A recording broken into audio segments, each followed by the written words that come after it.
ಇಂದೇ ಡೌನ್ಲೋಡ್ ಮಾಡಿ ಮತ್ತು ನಿಮ್ಮ ನೆಚ್ಚಿನ ಶೋಗಳನ್ನು ಆನಂದಿಸಿ. ಕೂತಿರು, ವಿಚಾರಿಸ್ತೀನಿ.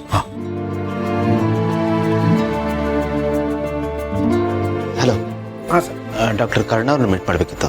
ಅಪಾಯಿಂಟ್ಮೆಂಟ್ ಇದೆಯಾ? ಇಲ್ಲ, ಇಟ್ಸ್ ಅಷ್ಟೇ ಕ್ಯಾಶುವಲ್ ವಿಸಿಟ್ ಅಷ್ಟೇ. ಫೋನ್ ಮಾಡಿದ್ದೆ, ಬರಕ್ಕೆ ಹೇಳಿದ್ದಾರೆ. ಸರಿ, ವೆಯ್ಟ್ ಮಾಡಿ, ಇನ್ಫಾರ್ಮ್ ಮಾಡ್ತೀನಿ. ಬರ್ತಾರಂತೆ.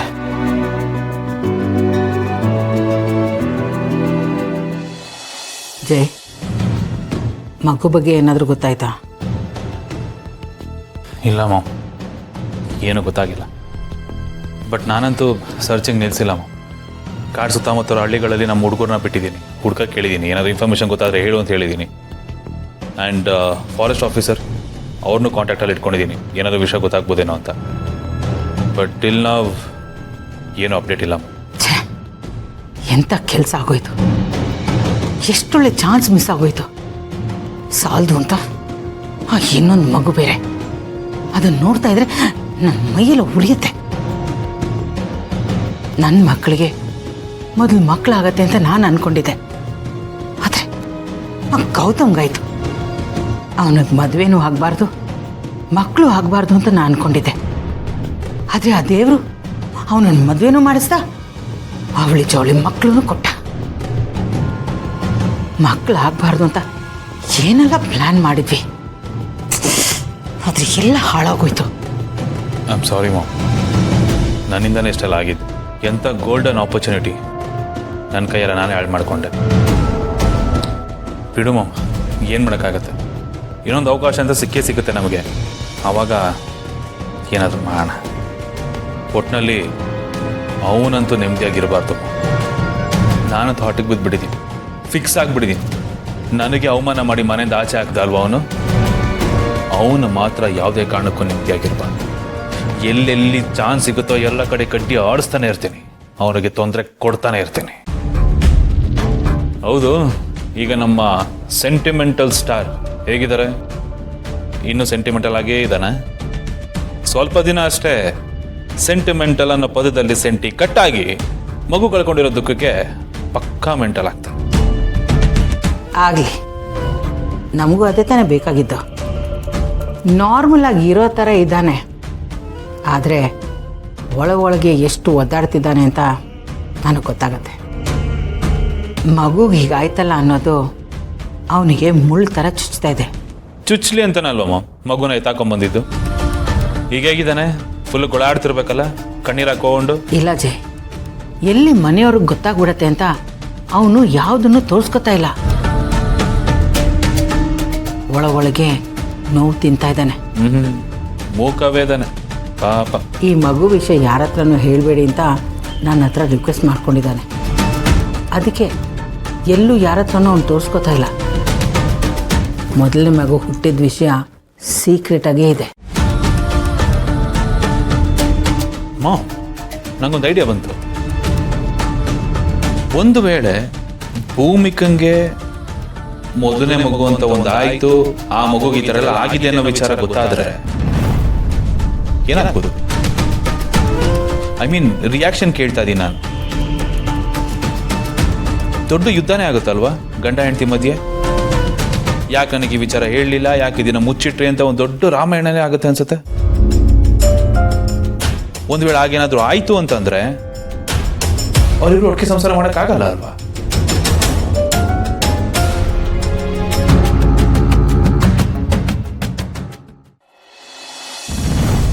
ಮೊದಲನೇ ಮಗು ಅಂತ ಒಂದು ಆಯ್ತು, ಆ ಮಗುಗೆ ಈ ಥರ ಎಲ್ಲ ಆಗಿದೆ ಅನ್ನೋ ವಿಚಾರ ಗೊತ್ತಾದ್ರೆ ಅವರಿಬ್ರು ಒಟ್ಟಿಗೆ ಸಂಸಾರ ಮಾಡೋಕ್ಕಾಗಲ್ಲ ಅಲ್ವಾ?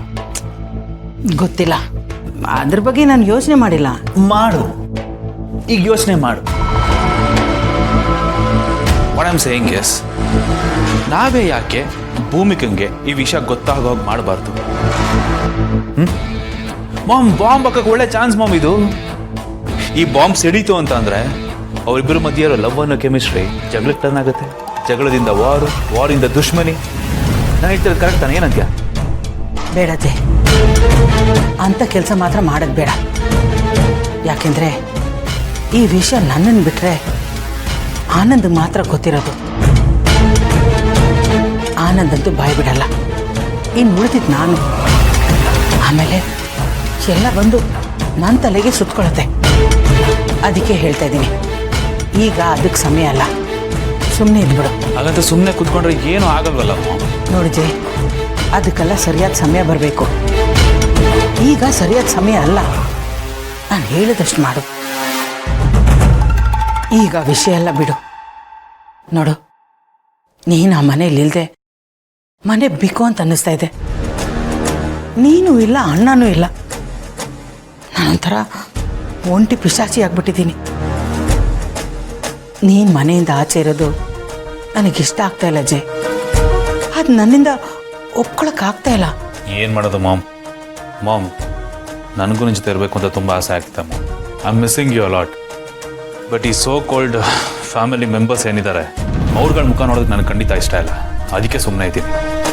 ಮಾಮ್, ನೀನೇ ಯಾಕೆ ಬಂದಿಲ್ಲಿ ಇರಬಾರ್ದು ನಮ್ಮ ಜೊತೆ? ಅದು ಹೇಗಾಗುತ್ತೆ ಅಜಯ್?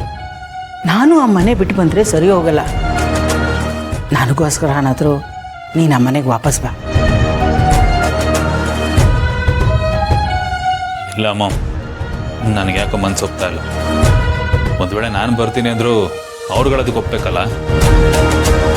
ಖಂಡಿತ ಒಪ್ಪಲ್ಲ. ಇನ್ನು ಬಾಯ್ಗೆ ಬಂದಾಗ ಮಾತಾಡ್ತಾರೆ, ಅವಮಾನ ಮಾಡ್ತಾರೆ, ಇನ್ಸಲ್ಟ್ ಮಾಡ್ತಾರೆ, ಹಂಗಿಸ್ತಾರೆ. ಅದೆಲ್ಲ ಅಕ್ಸೆಪ್ಟ್ ಮಾಡೋದಕ್ಕೆ ನಾನು ರೆಡಿ ಇಲ್ಲ ಅಮ್ಮ. ನನಗೆ ಯಾಕೋ ಬೇಡ ಅನ್ನಿಸ್ತಿದೆ, ನಾನು ಬರಲ್ಲ. ಮನೆಯವ್ರ ಬಗ್ಗೆ ನೀನು ಯೋಚನೆ ಮಾಡಬೇಡ. ಅದೇನೇ ಆದರೂ ನಾನು ನೋಡ್ಕೋತೀನಿ. ನಾನು ನಿನ್ನ ಪರವಾಗಿ ನಿಂತ್ಕೋತೀನಿ. ಮಲ್ಲಿ ಹತ್ರ ನಾ ಮಾತಾಡ್ತೀನಿ. ಹಾಂ,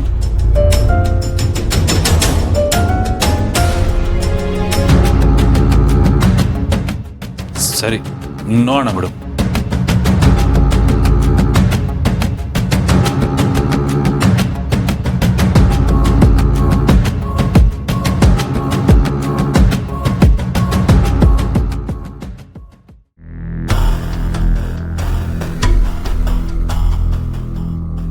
ಗೆಳೆಯ, ಜಾಸ್ತಿ ಟೆನ್ಷನ್ ಮಾಡ್ಕೋಬೇಡ, ಎಲ್ಲ ಒಳ್ಳೇದೇ ಆಗುತ್ತೆ ಕಣೋ. ಏಯ್, ಡಾಕ್ಟರ್ ಕರ್ಣ ನಮಗೆ ಚೆನ್ನಾಗಿ ಪರಿಚಯ ಇದ್ದಾರಲ್ಲ, ರಿಕ್ವೆಸ್ಟ್ ಮಾಡ್ಕೊಂಡ್ರೆ ಮಾಡ್ಕೊಡ್ತಾರೆ ಕಣೋ. ನೋಡಿ ಸರ್, ಈ ಟ್ವಿನ್ಸ್ ಅಂತ ಏನು ಡಾಕ್ಯುಮೆಂಟ್ ಇದೆಯೋ ಅದು ಡಿಲೀಟ್ ಮಾಡಿಬಿಡಿ, ಒಂದೇ ಮಗು ಅಂತ ಮಾಡ್ಕೊಡಿ ಅಂದರೆ ಮಾಡ್ಕೊಡ್ತಾರೆ. ಆಗುತ್ತೆ ಬಿಡು. ಹಾಗಾಗಲ್ಲ ಕಣೋ. ನಾಳೆ ಕಳೆದೋಗಿರೋ ಮಗು ಸಿಕ್ಕಾಗ ಅವಾಗ ಏನು ಮಾಡ್ತೀಯಾ? ಇನ್ನೊಂದು ರೀ ಎಂಟ್ರಿ ಮಾಡಿಸ್ತೀಯಾ? ಅಯ್ಯೋ, ಇಲ್ಲಿಗಲ್ ಆಗುತ್ತೆ ಕಣೋ. ಅದ್ರ ಬಗ್ಗೆ ಯೋಚನೆ ಮಾಡಲಿ ನಾನು. ಅದಕ್ಕೊಂದು ಐಡಿಯಾ ಇದೆ ಕಣ. 2 ಸೆಟ್ ಆಫ್ ಡಾಕ್ಯುಮೆಂಟ್ ಮಾಡ್ಕೊಡಿ ಅಂತ ಕೇಳೋಣ. ಟ್ವಿನ್ಸ್ ಅಂತ ಒಂದು, ಒಂದೇ ಮಗು ಅಂತ ಒಂದು. ಮಗು ಸಿಗೋವರೆಗೂ ಆ ಟ್ವಿನ್ಸ್ ಅಂತ ಇರೋ ಡಾಕ್ಯುಮೆಂಟ್ನ ಸಪ್ರೇಟಾಗಿ ಹೇಳೋಣ. ಸಿಕ್ಕಿದ್ಮೇಲೆ ಅದನ್ನು ಬಳಸ್ಕೊಳ್ಳೋಣ. ಗೌತಮರೇ,